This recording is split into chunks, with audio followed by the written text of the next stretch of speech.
Hello, everyone. Welcome back to Beat the Big Guys. I'm your host, Sandy Rosenthal. And my guest today with us comes from the great city of Minneapolis. And her name is Kim, and her name is Kim Witczak. Hi, Kim. Hi, how are you? I'm wonderful, thank you. So what's the weather like in Minneapolis these days? I wish that I could say that spring is coming, but we just got some more snow. I do live in the land of 10,000 lakes or flakes, depending how you want to look at it. I wish the snow, I wish that summers are beautiful here, but the winters last way too long. So, but it's almost here. Spring's almost here. And when it comes, it's so appreciated in the North. It absolutely is. It's funny. I think it's kind of like life, right? It's only if you go through like dark times, do you actually appreciate the great times? And that's kind of, the one thing, I guess, one of the beauties of living in Minneapolis is that you really, really, really appreciate the summers and then you forget about the winters. I'm actually born and raised in New England. Oh, So I know exactly what you're talking about. And in New England, when summer finally comes, and it usually comes quickly in a rush, almost overnight, everyone celebrates and people start wearing white and yeah. and it's just, and then the cookouts start. We call them cookouts in New England, and they don't stop until Labor Day. Yeah, that's kind of how it is here going up to the lake. Mm-hmm. So the 10,000 lakes or 10,000 flakes. I have to remember Yep. that. So, well, some of our listeners may not be familiar with you, Kim. Is it all right if I call you Kim? Sure. Okay. That's my name, Kim. Okay. And yeah, we Southerners are kind of formal. I've had a few guests where I need to call them Ms. or Mr. Yes, I but will that's say when I was in college, I was going to graduate and I thought I was going to be very professional and go by my official name, which is Kimberly. And then I decided it's way too much of a mouthful. I talk a lot, way too much to say. So Kim is great. Kim is great. It's a great name. Kim Witczak became involved in pharmaceutical drug safety issues after the sudden death of her husband in 2003 due to an undisclosed drug side effect of antidepressants. Today, Kim is a leading global drug safety advocate and speaker with over 25 years of professional experience in advocacy, advertising, and marketing communications. She is currently a very vocal consumer representative on the FDA Advisory Committee evaluating new drugs coming to market. Well, Kim, you have something I like to think of as moral authority. And so thank you for instead of just falling into yourself, thank you for using that moral authority and putting it to good work. I'm proud to know you. Oh, thanks. I appreciate you saying moral authority because, I actually call it the accidental advocate. And I say that and call myself the accidental advocate because unfortunately I know the high price of a failed drug safety system. I never would choose to do this work. However, sometimes our life's greatest purposes choose us. And that's kind of how I look at my role that I play today, almost 20 years later. So I became, I became an accidental advocate after the death of my husband, as you mentioned. I was happily married to him for almost 10 years. We both traveled for work. We traveled the world for fun. And we were just starting to talk about having a family. And, I was living a life of advertising. Woody was in sales and he had just started his dream job with a startup company selling energy efficient lighting. Here's a guy that was like recycling before recycling was, he was in the environment conservation stuff way before it was obviously today. So anyways, but he, in this new job, he started having trouble sleeping, which is not uncommon for entrepreneurs, right? He was waking up, he was a guy that needed 8 hours of sleep. And he went to go see his general practitioner, his doctor that he has seen and was talking about how he was having trouble sleeping. And after the appointment, he was given an antidepressant, Zoloft, for insomnia, and said it would help take the edge off and help him sleep. And I happened to be out of the country when he got put on this drug. It was my busy season for work, and I was on a shoot down in New Zealand. So I was gone the first 3 weeks when he was on the drug. And I will never forget when I came back, and I was excited to see Woody, and I'll never forget Woody walked in the back door. He had his blue dress shirt on, and it was completely drenched with sweat, and he had been crying. He dropped his bag at on the floor, fell into a fetal position. He's like, "Kim, you got to help me. I don't know what's happening. My head's outside my body looking in, help me." And he's bawling. And I remember I didn't even know what to do, calmed him down. And he kept saying head outside the body, but eventually, we calmed him down. We breathed, we prayed, and eventually he called his doctor and told him about what was happening. And the doctor, told him, you got to give the antidepressant time. And it says 4 to 6 weeks. So, at that point, it's absolutely crazy. Woody, for the next week, every night he'd come home and he'd be like, "What do you think about hypnosis? I'm going to beat this feeling in my head." Then it became, "What do you think about acupuncture? I'm going to beat this feeling in my head."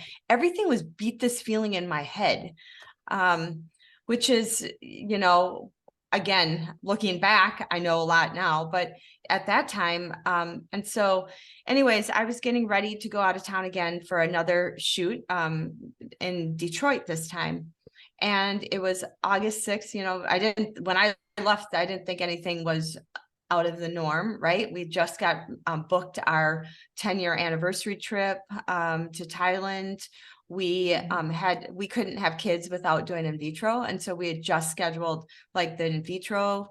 And so there was nothing in it was just a normal Monday. I was leaving to go out of town. I'd be back on Friday. And it was August 6th. I hadn't heard from him in the morning. And, Wood and I, like I said, we both traveled all the time. So I woke up, I had a really funny story to tell him. He didn't answer. Then I go to work. We kept going back and forth. I never heard from him. Finally, I'm sending emails. I'm like, this is weird. Then I checked our voicemail at home, and I heard the guys that he was working with said, "Hey, Woody," his name is Woody, his nickname, Tim. And they're like, "We have a huge meeting tomorrow. Where are you?" And so something was like, this isn't making sense. So finally, around 8 o'clock at night, I called my dad. I'm like, "Do me a favor. I haven't heard from Woody all day. And would you just go check on him? Because, he's been having trouble sleeping." Well, my dad goes over. I'm still in the studio shooting. I get a call from my dad, and he's like, "It's bad. It's bad." And I'm like, "What? What do you mean it's bad?" And he's like, he's dead." I'm like, "What?" They're like, I go, "What do you mean he's dead? How do you know he's dead?" And he goes, "He's hanging." I'm like, "What?" None of that. You can only imagine all of this was coming at me. And I was like, I ran out of the studio. And it was still, I was in Detroit, and I was like trying to process. I'm like, "What do you mean? What do you mean?" And it was such a blur. I go back in, get back to the hotel, and I'm trying to figure out how to get home, right? In that one call, my life that I knew it had completely changed. But nothing made sense. I'm like, what? What what? This guy would love life? What? Nothing. And I'm just trying to process all of this, and especially the hanging. And then while I was trying to at the hotel, trying to figure out how to get back to Minneapolis, by this time my sister and her husband and my mom had come over to my house, and it was chaos at my house, I can only imagine. But the coroner, and I'll remember this, the coroner called and asked me a question. Was Woody on any medication? And the only medication that I didn't even really know, I knew he was on a medication, but I didn't know, I wasn't that involved. And I said, I think it's upstairs. And she goes, "Oh, well, actually there's a bottle of Zoloft sitting here on our kitchen counter." And and I go, "Yeah, that's it. It was the only drug he was taking." And she said, "Oh, we're going to take it with us. It might have something to do with his death." And then, of course, that made no sense to me, but all right. And then the other thing was a newspaper article that was from the Star Tribune, the front page article that said the UK finds link between antidepressants and suicide in teens. So that happened the same night that Woody was found, but he left no note. And so to this day, I do believe that was his note, but we left notes all the time. So so that was really the start of it. My brother-in-law that night went home and Googled Zoloft and suicide, and all of this stuff came up. That the FDA had hearings in 1991 when it was just Prozac, and the link between or the emergence between Prozac, violence, and suicide. And the FDA advisory committee did nothing. They told Eli Lilly to study it. They never followed up on it. And meanwhile, approve all these new drugs to come to market, Zoloft being one of them, and Prozac. And they're both part of the class of antidepressants and SSRI. So as you can imagine, my life had just completely shattered. But intuitively, I knew something didn't make sense about what happened to Woody, like intuitively in every part of my body. We never once questioned the drug at the time, because why would we? It was given to him by his doctor. It was advertised safe and effective.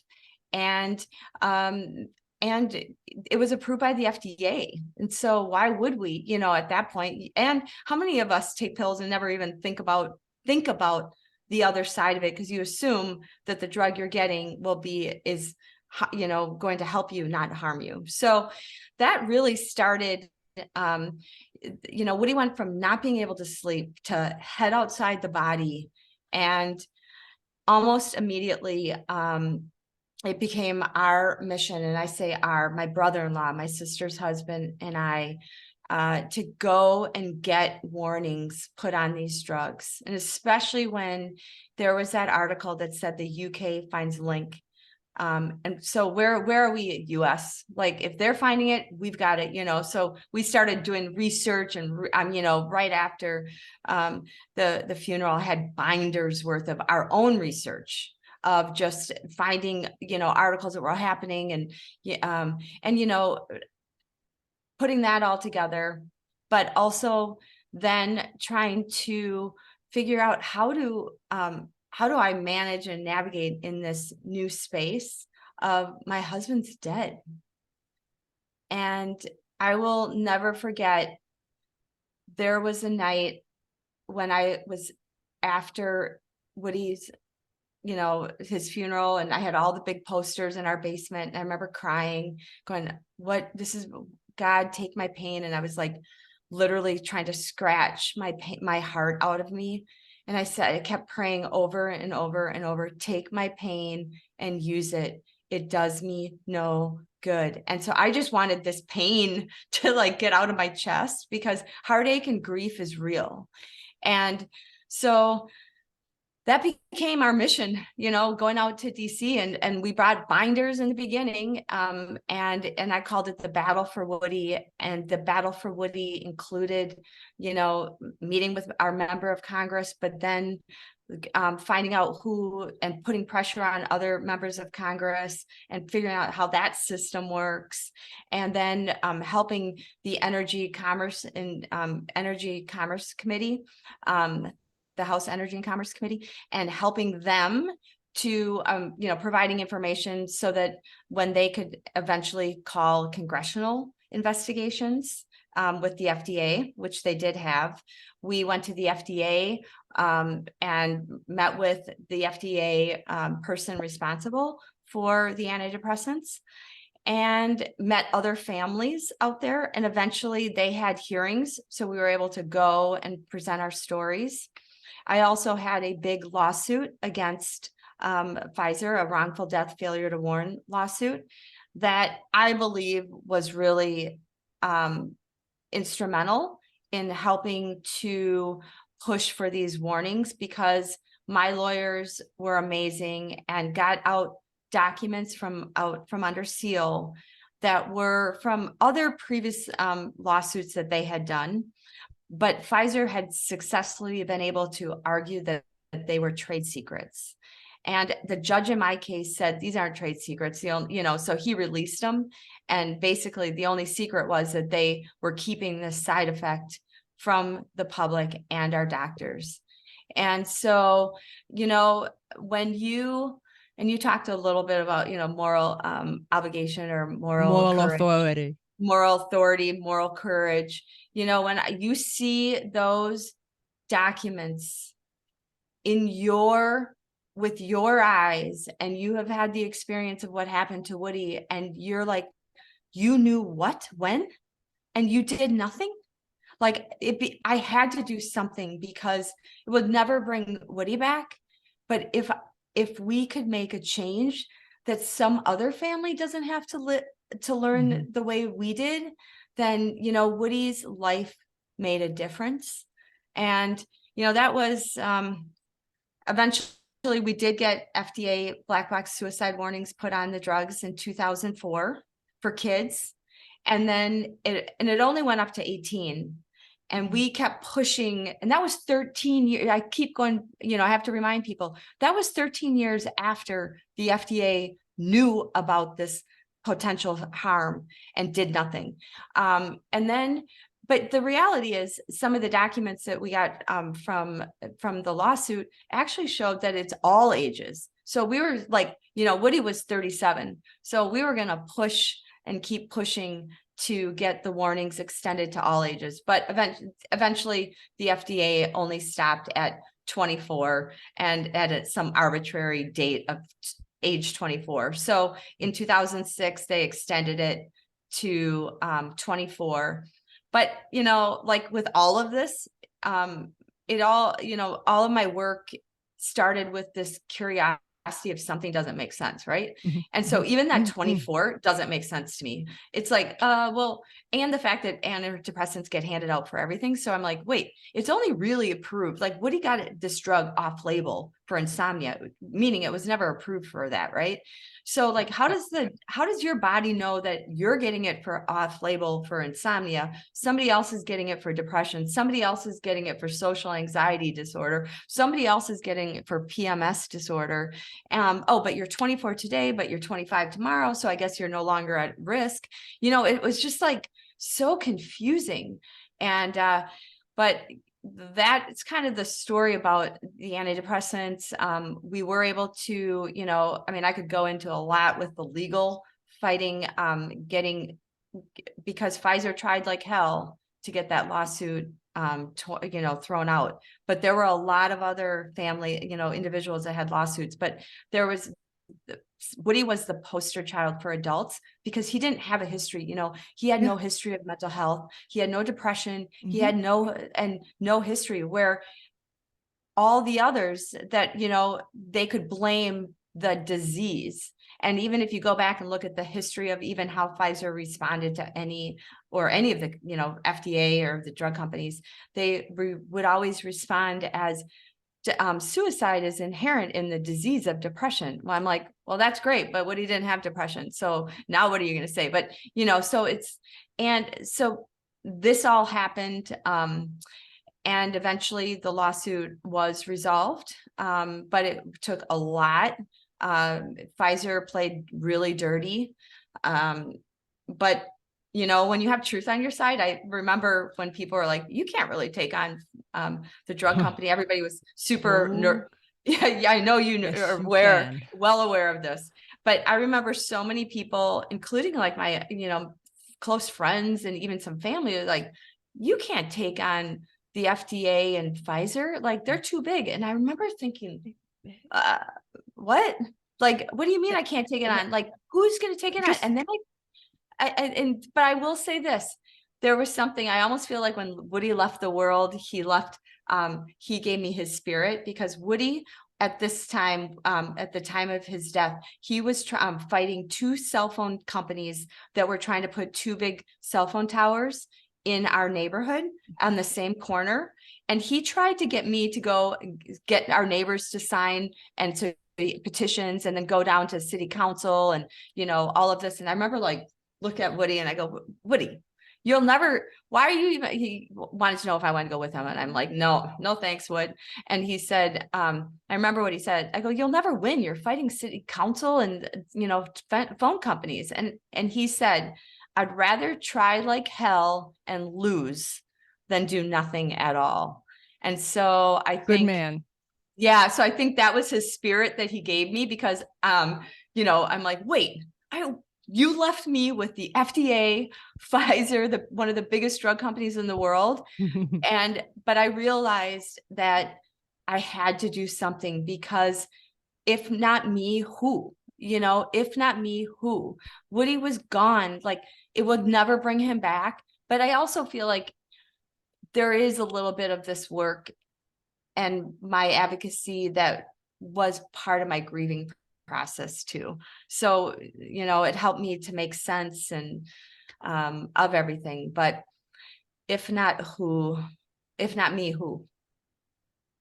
Have you ever thought it might have been your way of dealing with post-traumatic stress, throwing yourself into this?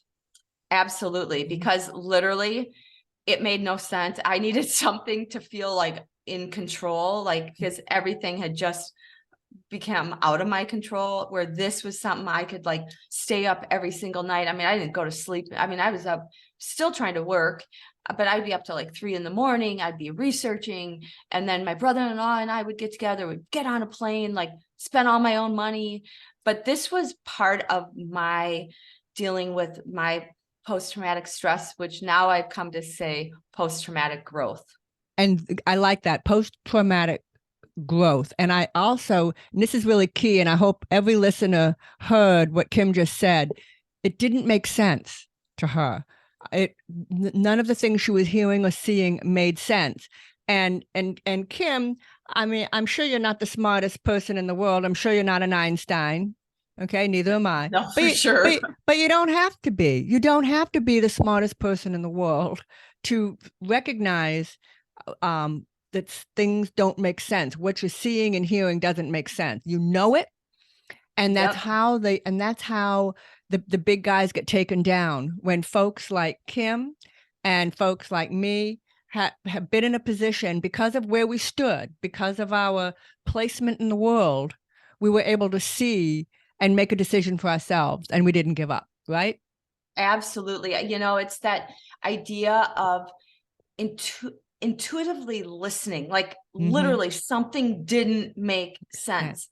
And I remember even going to like a suicide support group. Like, I'm a producer by trade background. Like I want to get going and action. So I remember like a week after Wood died, the funeral home said, well, you should go to the suicide support group. I went, and I remember like, first of all, like this woman, I said, I think the drug killed my husband. And she like patted me on the head, like, and she's like, oh, honey, we never saw our suicide. I'm like, and I felt horrible. I'm like, and yet I even knew then that this narrative of, and I felt, I mean, there was people just suffering that, a lot of them said almost the same thing. We never saw it coming, and so, but I was like, that didn't make sense. Like this world doesn't make sense for me. So I came home and I had to go, but I also think about that idea of, not being the smartest. What we have is we use our real world, like, my background, I'm in advertising. I have to always think about everything from 360 when we take on new projects. I have to understand research. We research, and it starts out with that question, right?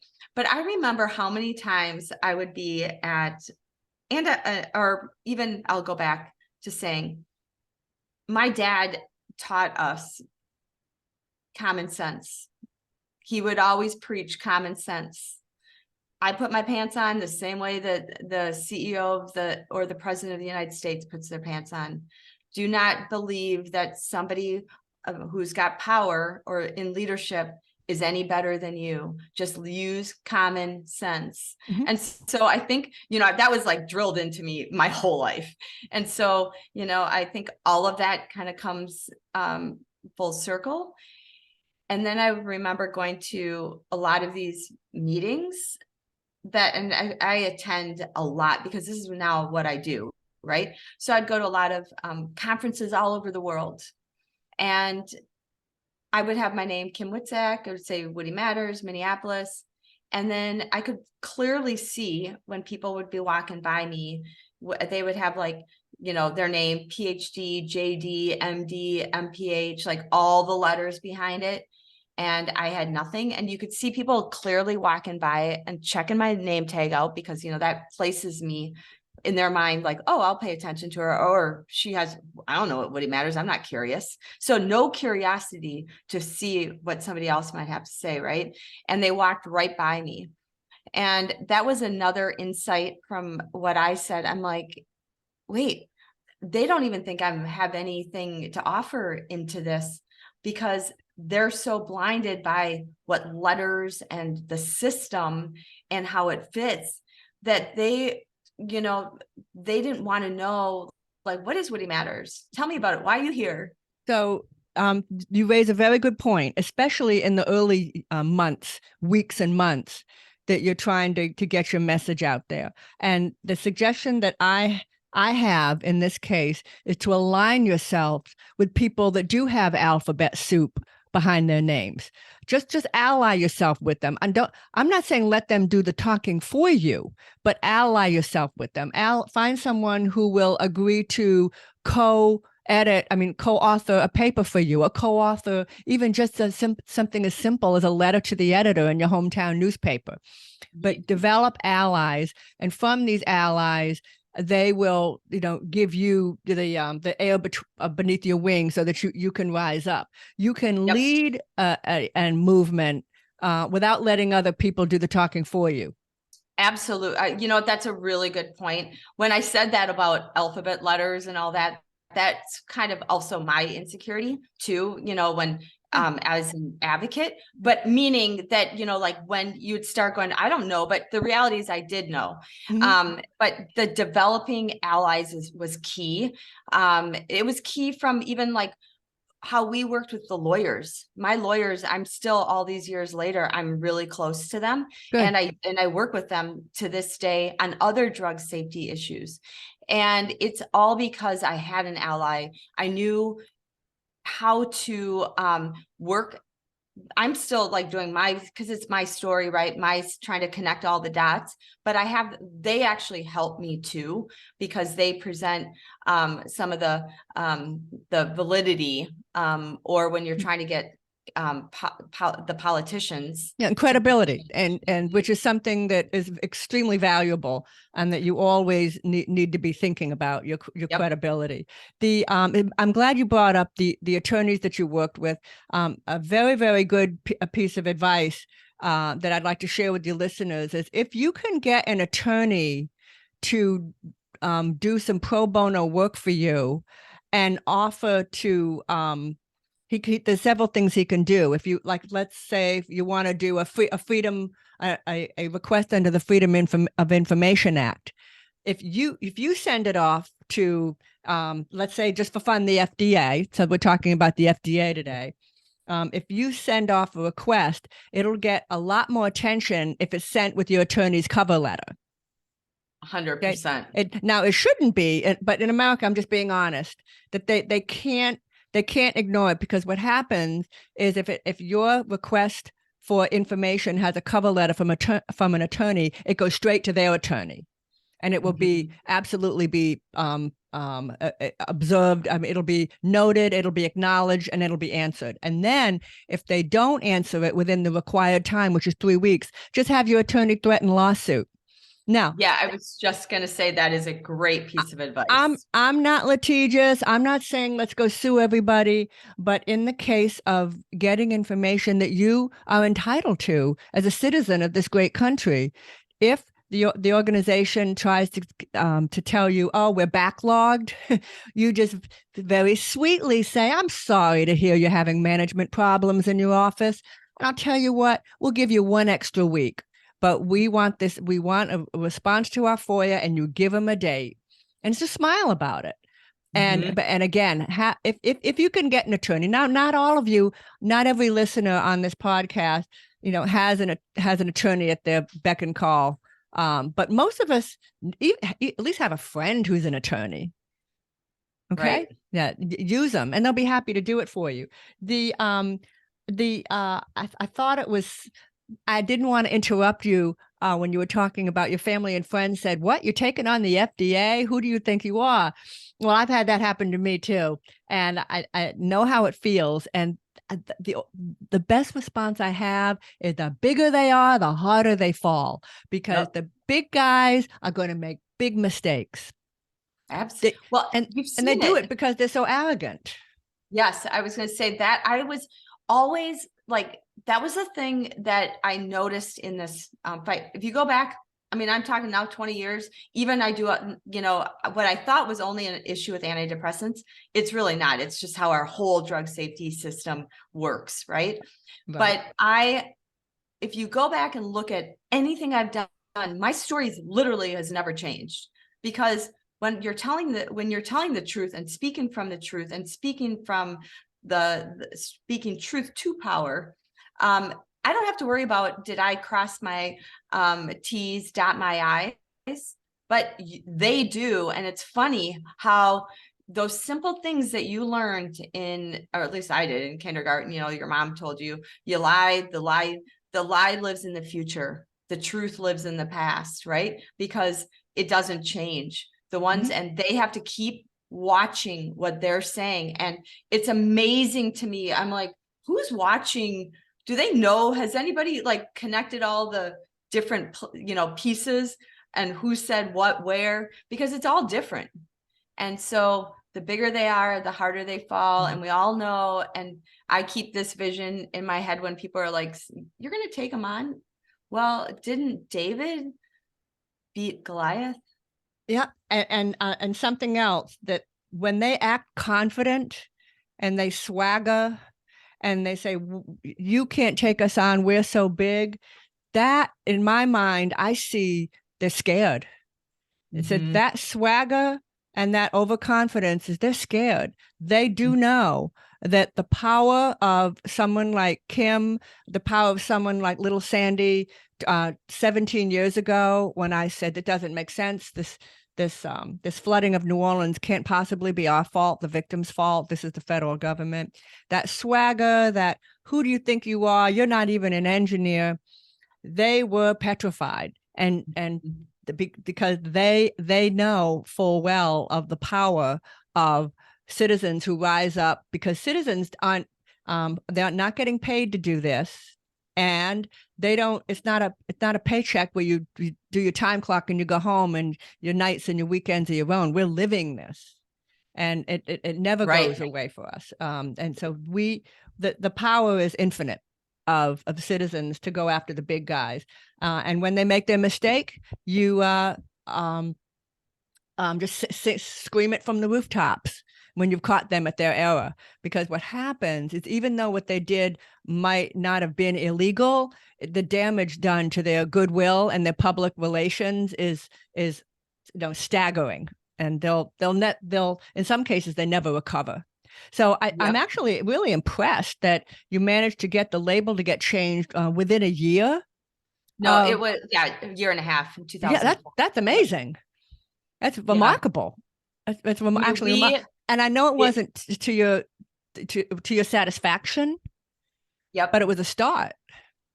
You know what? It was a start. I think, we were, one of the things that I would say to your listeners is, we were relentless and we showed up. And I mean, I spent a lot of my own time, money, days off flying out to DC, but magic happens when you show up.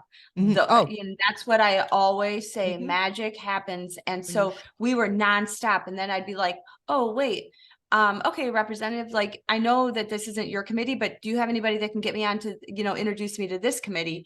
And then that's how I start playing these games of connecting. How does it work? Strategies.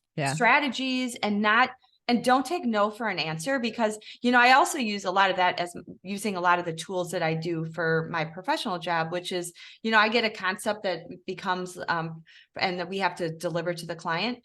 I can't say no to like this idea, that the creative idea. I have to go figure it out. So no is not an option. And so I always feel like there is a solution, because no is not an option. That's just not going to work for me. And so we have to figure out something. So that is one thing that over the years that I've learned is when you're there, you also have the opportunity to have conversations that might be happening outside of certainly what's happening now with Zoom, right? But it could be during the breaks at meetings, it could be, and you start finding these people and you start realizing, just the same, like when you said, within a year getting the black box warnings, we showed up. We didn't have social media like Facebook, so we had to get there. And then you would get to know other families, and we would start figuring out who are the families that are best to help tell the story in Congress versus the ones at the FDA, which you do want them to be screaming. And so that our listeners remember, it was magic as in showing up. What was that? Oh, yes. Magic happens when you show up. When you show up. And I can't add anything to it. The only thing, a tiny thing I can add, because it's also effective, is if you offer to fly somewhere or drive somewhere to meet with something to discuss an issue that you have, often just the fact that you verbalized or put it in writing, the willingness to go there, often, you know what you'll find? They'll say, never mind, we'll do it. It's okay. You don't have to come here, Miss Rosenthal. You don't have to come here, Miss Witczak. We'll do it. We'll do it. Because when you agreed, let me make sure I'm not muted here. No, I'm not. Jess, I'm starting again. Because when you put it in writing or put it verbally that you're willing to go the long haul and to discuss an issue, often that's enough to get them to back down and say yes. I know, because I've seen it happen. It's pretty fun when that happens, and they know that you're not bluffing. Yeah. Well, and there is some truth to, like, just last week I had a meeting with the FDA commissioner, and it was with a coalition. Well, we had the opportunity to do it Zoom, but I've been pressuring the FDA to get back to in-person meetings. Like, I'm done with this like Zoom stuff.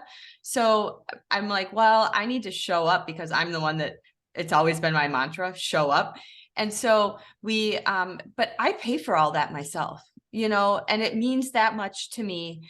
And so when I show up, I don't have a skin, like the only skin in the game. I don't get any benefit from, these decisions or the FDA. I show up because I care about the issue, and we got to do it right. And they know that. And they know that, like that right there, it goes back to your first thing about moral. Well, I keep saying courage, but yeah, it is. It's about doing the right thing. And they know that there's power. And I remember another thing. And when people always ask me, what can I do, or how can I get involved, especially in the drug safety thing? Because, a lot of injuries of harms, it's the fourth leading cause of death, 128,000 before COVID, or anything related to COVID treatments. 128,000 people die every single year for properly prescribed prescriptions. And so that tells me that, but the problem with a lot of medication and medical harms is that they're one-offs, right? One here, like Woody here, somebody else over here. It's not like the plane, or like, the Levy's break, or 9/11 planes go down. Because if all of those people died at the same time, it would be a lot more where people would be, angry and wanting to show up. So with the harms, they happen one-off. And then people think, oh, well, I'm just one person, going back to our earlier point. But I always say, be willing to tell your story. Your story has so much power that's why in the pharmaceutical space, in lawsuits, they shut up all of the people, the victims. They don't ever want you to ever tell your story in public. Mhm. And my lawyers back in the beginning said, because I was mad about, we ended up resolving, or, the case was resolved. So I wanted that big case, drama showroom, courtroom drama. And they said, here's the deal, Kim, money will never bring, money's just money to them. It'll never bring Woody back. But here's where you can hurt him, is the stories and telling the real people of you and I, who are the citizens, and getting that story and that bigger part of the piece that is often just, as I call it, acceptable collateral damage, the cost of doing business. No, these are people's lives. And there's something when you're coming from real people lives and you're taking advantage of it from making money like a business. No, these are lives. Like, so I always say, show up, tell your story, know your story is powerful. So magic happens when you show up. Mhm. Kim, is there anything else that you'd like to share with our listeners today? Because we've about run out of time. Well, I could keep talking about this stuff. Like I think I said earlier, it's like I could go to every cocktail party and talk about it all night long. It's my passion. No, I think the big thing is, I don't think I realized the power of the individual back before Woody died. And I realize now, after almost immediately after Woody died, there's so much power in the individual and the little person, the average person, to take on something. And when you see something, do something. And we tend to think as just humans, like, well, I can't take it on.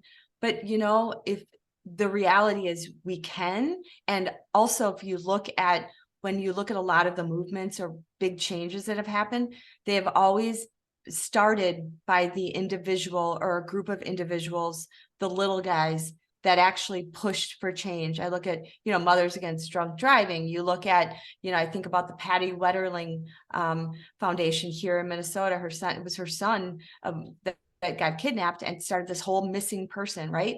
It was like that nonstop and relentless and commitment to doing what's right. And so I would encourage everybody, if something happens, to believe whatever it is that you do have the power, and you got to show up. Well said, and beautifully said. Thank you so much, Kim. And I hope all of you enjoyed this episode. Please be sure to rate, subscribe, and like this podcast on all of your favorite platforms. And remember, no matter who you are, you too can beat the big guys. Thank you so much. Stay with me, Kim. I'm just gonna turn this recording off.